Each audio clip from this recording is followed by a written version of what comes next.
Dear brothers and sisters, I'll keep it short, but I want you to remember the 5 things that I'm going to share with you, inshaAllah ta'ala, as we look out for Laylatul Qadr now. Every single one of those nights has the potential to be the most consequential night of your life. And so for 10 nights, Allah subhanahu wa ta'ala will be looking out to His creation. And we ask Allah subhanahu wa ta'ala that what He sees from us is pleasing to Him. Allahumma ameen. And the Prophet sallallahu alaihi wasallam said, whoever stands up, whoever observes Laylatul Qadr with faith and seeking the reward, Allah will forgive them for all of their previous sins. We ask Allah subhanahu wa ta'ala to make us amongst them. Allahumma ameen. So 5 things, dear brothers and sisters, I want you to carry with you, inshaAllah ta'ala, and to set your mind to from now as we get into these last 10 nights. Number 1, as we go into the last 10 nights, and as we hope that we catch Laylatul Qadr, remembering that the night starts at Maghrib. Remembering that the night does not start at Isha, but the night starts at Maghrib. And some of the Salaf, they mentioned that this is such an important point for us as we go into these precious nights, because how many people at the time of their breaking of the fast will lose out their Laylatul Qadr before they pray a single rak'ah of Taraweeh, before they even make it to Salatul Isha. Why? Because over iftar, you might backbite, you might gossip, you might say something you should not be saying, you might do something that is not pleasing to Allah subhanahu wa ta'ala. And Ibn Qudama rahimahullah ta'ala said, and most of the people lose it in its early part of the night. May Allah subhanahu wa ta'ala protect us. Most of the people lose it in the early part of its night. It could be one comment that's made at the dinner table, one comment on your way, one joke that is told that should not be told in those nights, and of course should not be told at any part of the night. But it starts at Salatul Maghrib, and when Allah subhanahu wa ta'ala says that they forsake their beds, seeking Allah subhanahu wa ta'ala's reward, fighting with their sides. Imam Hassan al-Basri rahimahullah said this actually refers to the companions praying between Maghrib and Isha. And so remember to include everything from the adhan of Maghrib all the way to the adhan of Fajr as part of your Laylatul Qadr.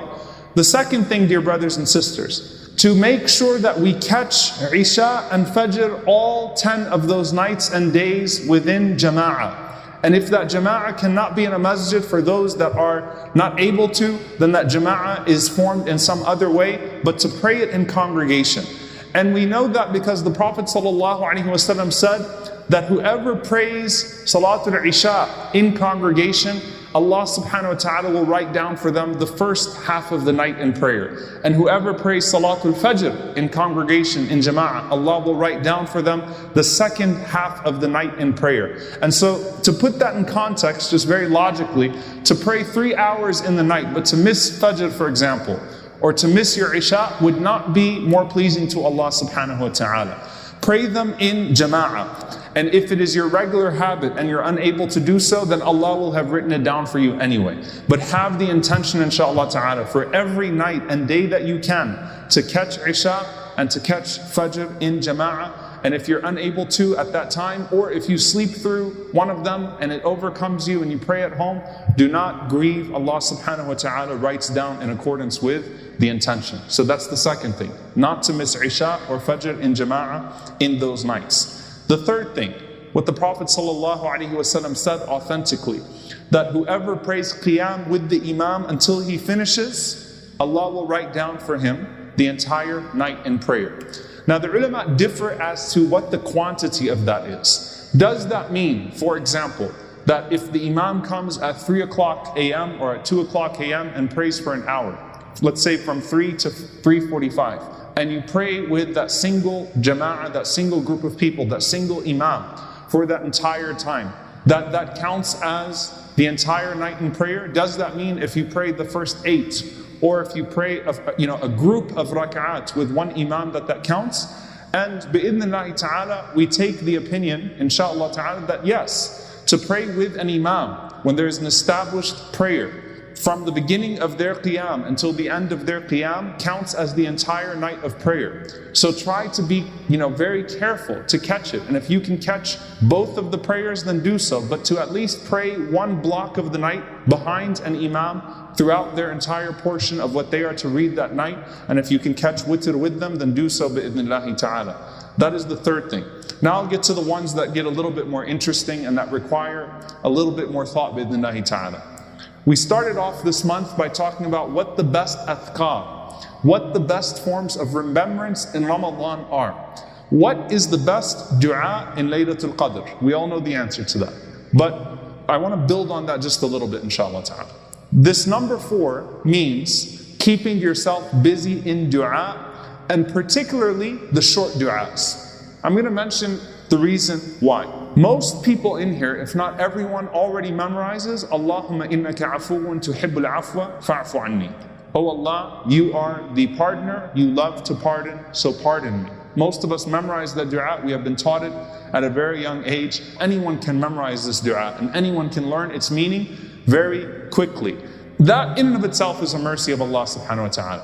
However, the ulama say, build on that concept of the short, comprehensive du'as as you move around on Laylatul Qadr. Even, subhanAllah, even they said if you're on your way to relieve yourself and come back, keep the short du'as on your tongue. Why? Because the Messenger sallallahu alaihi wasallam said, the most beloved of du'as to Allah, the most beloved of supplications to Allah are the ones that are the most comprehensive. As you're moving around, whatever you're doing, as you're trying to think of what you want to do next, as you're immersed in your du'as, sandwiched in between your personal du'as, use the short, comprehensive du'as you memorize from the sunnah of the Prophet ﷺ and let them engage you throughout the entire night. The short adhkar, the short forms of remembrance, and the short, comprehensive du'as from the Messenger ﷺ. Finally, dear brothers and sisters, number 5. This is the most comprehensive way to understand Laylatul Qadr, and it's very important. The narration about the Prophet ﷺ, that when the last 10 nights would come in, the Prophet ﷺ would tighten up his waist belt and he would give life to the night. He would enliven the night. The whole night was alive. What a beautiful expression. The night of the Prophet ﷺ was alive. And he would wake up his family. He would make sure that his family also was participating in it. Rasulullah ﷺ, when he said, do not turn your homes into graveyards. Assign a share of your salah to your homes. Don't turn them into graves. Why? Because dhikr gives life to the heart and it gives life to any space that we are in. Imam al-Shafi'i, rahimahullah ta'ala, he has a very important reflection on this hadith. He says that when you look at the companions of the Prophet ﷺ, some of them preferred to spend the night in praying.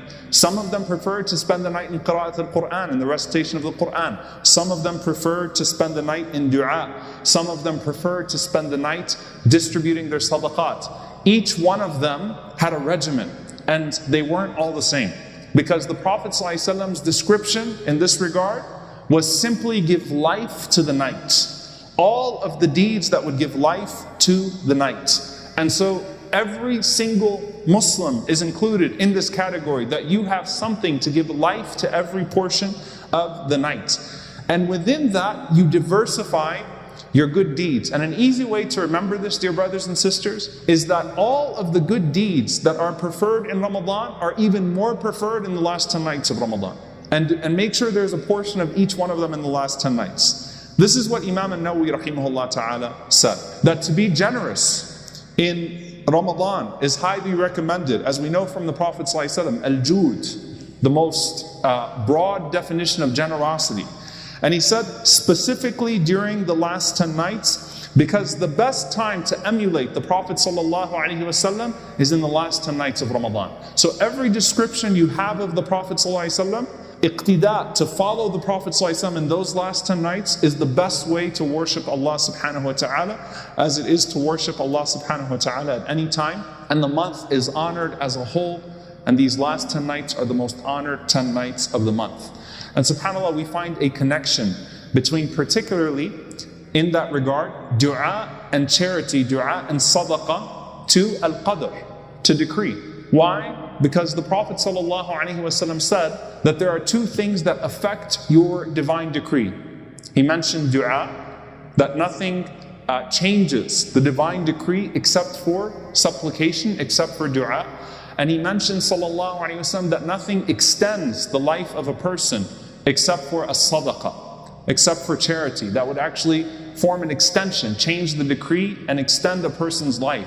So you can find, what then on Laylatul Qadr? What then on the night of decree, right? To bring these types of deeds into our lives as well. So as you are there, inshallah ta'ala, as you are thinking about how do I fill these hours, diversify.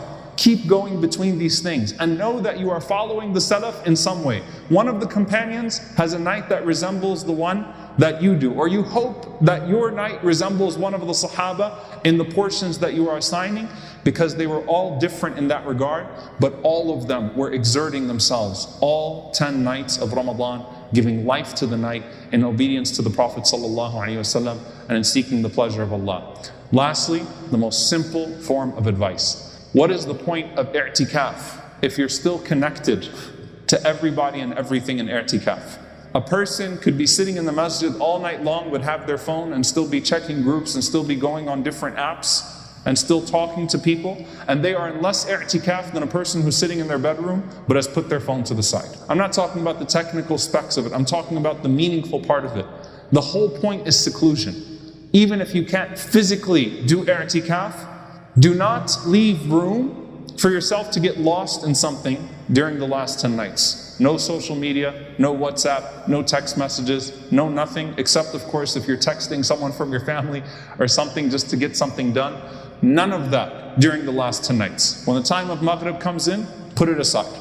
I'm not going to check anything, I'm not going to go to anything, because Allah knows that 1 minute turns quickly into 30 minutes, and then that one conversation quickly turns into 10 sayyat, 10 sins. Be careful. Cut it all off in the last 10 nights. Let's try to cut it all off, inshallah, and only maintain what is necessary, but cut it all off and don't leave even an inch of it to corrupt any one of those precious 10 nights. Remember, subhanAllah, Laylatul Qadr, the night of Laylatul Qadr was lost because the Prophet ﷺ came out and he saw two companions that were arguing.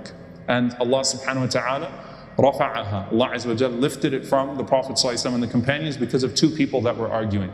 Do not be that person, subhanAllah, where the angels are on their way to you and then you quickly do something and they leave you.